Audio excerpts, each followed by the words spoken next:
This book has had a lot of things have been unusual over the last few years, and this book is one of them. I think I was scared. I think fundamentally I'd say I was scared and worried about what this meant for places I've been working for a long time, and what the implications of it would be for people in the future. I wanted to write on it. I'm a historian. I believe in documenting what's happened, and what we've tried to do in this book is document what's happened. It's one of the very few books that I think both authors wish they never had to write. I mean, the full spectrum control of the narrative was truly astonishing. I mean, it's something we've never seen before. This was a paradigm shift in Western governance. For a kid that was brought up in the United States, from age 4 to 8, that's when I came into some consciousness, seeing what Calcutta was like was absolutely shocking to me. We arrived during a monsoon. The streets were filled with homeless people that just lived their lives there, the whole families of homeless people. And the monsoon drowns the streets, and we're driving through with a pull rickshaw to my dad's house, and I was just in shock. I'm never going to forget that, because that kind of poverty drove a lot of choices that I made in my life. There was power outages routinely every day.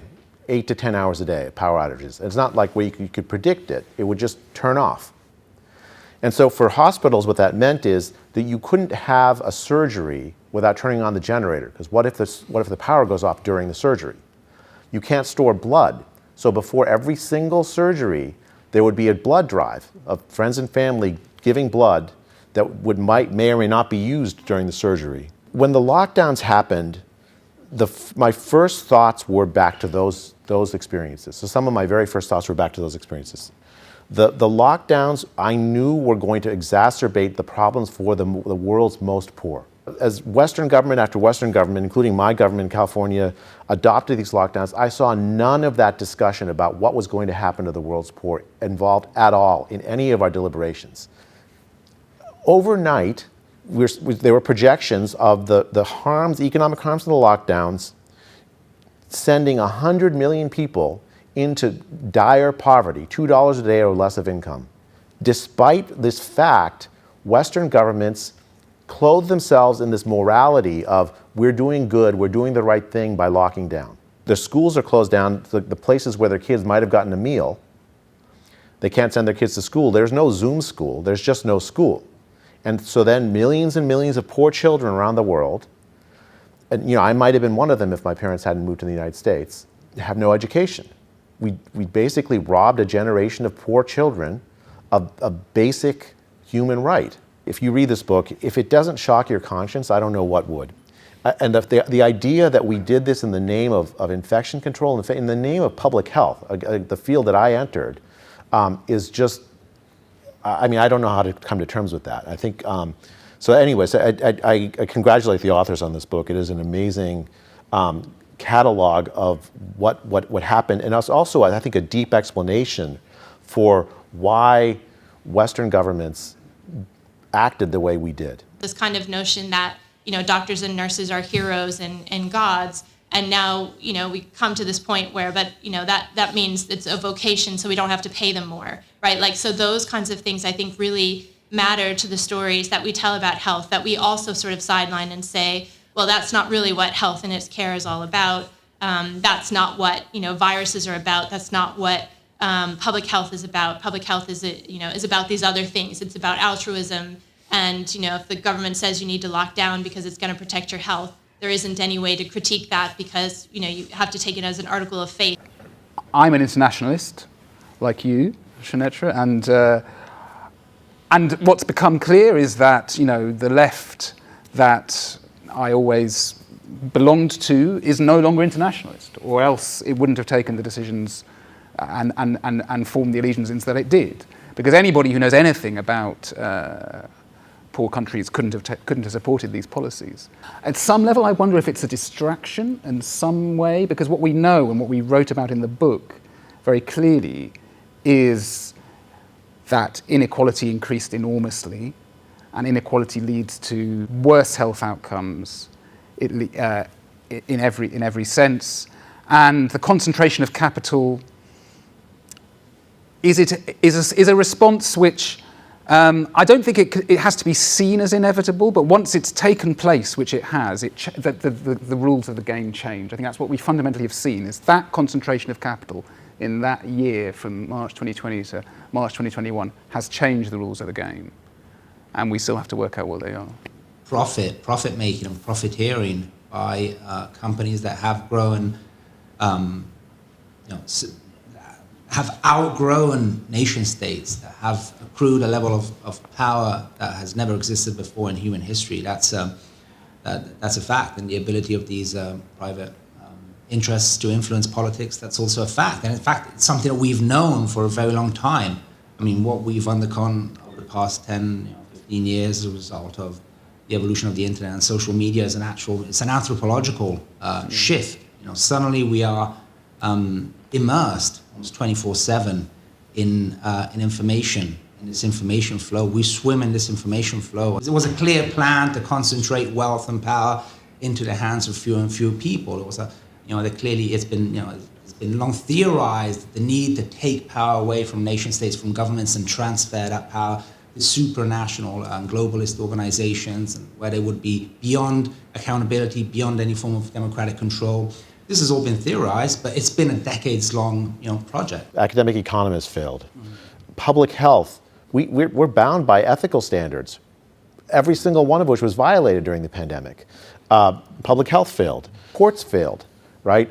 Every single institution that was supposed to protect us from these kinds of policies failed to do so during the pandemic. If you look in people's eyes who actually were supposed to make these decisions that would protect us from the violations of civil liberties that occurred, the violations of the ability for poor people to make a living that occurred, all of those, the justification is very simple. It's like, if I don't do this, I might die. It was clear right at the start that the vast majority of people were not at risk from this virus. That that it was in Wuhan, it had been older people who died. The issue is understanding how and why people became scared of something where the evidence was clear. And it comes to do with what Thomas was talking about, the technological transformations, the role of social media, the effect that has on the consciousness.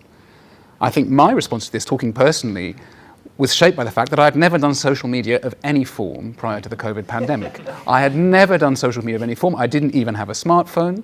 I've got my burner phone here, just so you can all see that it's true.